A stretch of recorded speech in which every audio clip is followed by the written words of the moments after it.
Pemirsa, tren peningkatan laju kasus COVID-19 di Indonesia dan sejumlah negara lain masih perlu diwaspadai meski secara global menurun. Hal itu dikatakan pakar pulmonologi Fakultas Kedokteran Universitas Indonesia Profesor Chandra Yoga Aditama.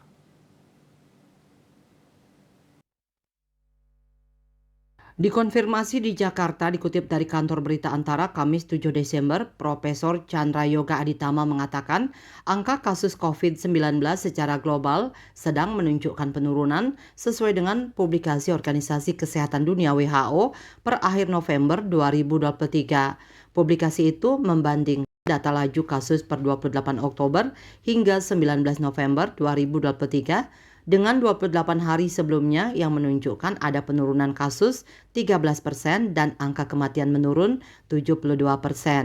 Pada saat yang bersamaan terjadi kenaikan kasus COVID-19 di Singapura, Malaysia dan Indonesia dalam sepekan terakhir. WHO katanya telah menyatakan bahwa penurunan angka kasus COVID-19 global jangan diinterpretasikan kasus COVID-19 sudah sepenuhnya menurun di dunia. Guru Besar Pulmonologi dan Kedokteran Respirasi FKUI itu mengatakan penyebab penurunan kasus COVID-19 masih perlu dianalisa mendalam.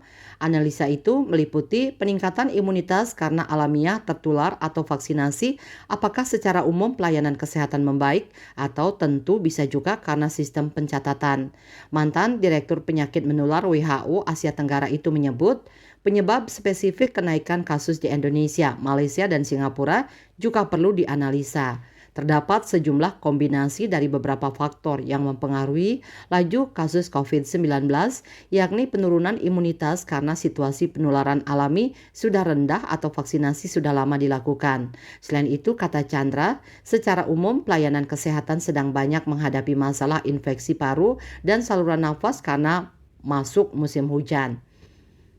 Kementerian Kesehatan melaporkan kasus harian COVID-19 di Indonesia bertambah 35-40 kasus per 6 Desember 2023 dengan jumlah pasien yang dirawat di rumah sakit tercatat 60-131 orang.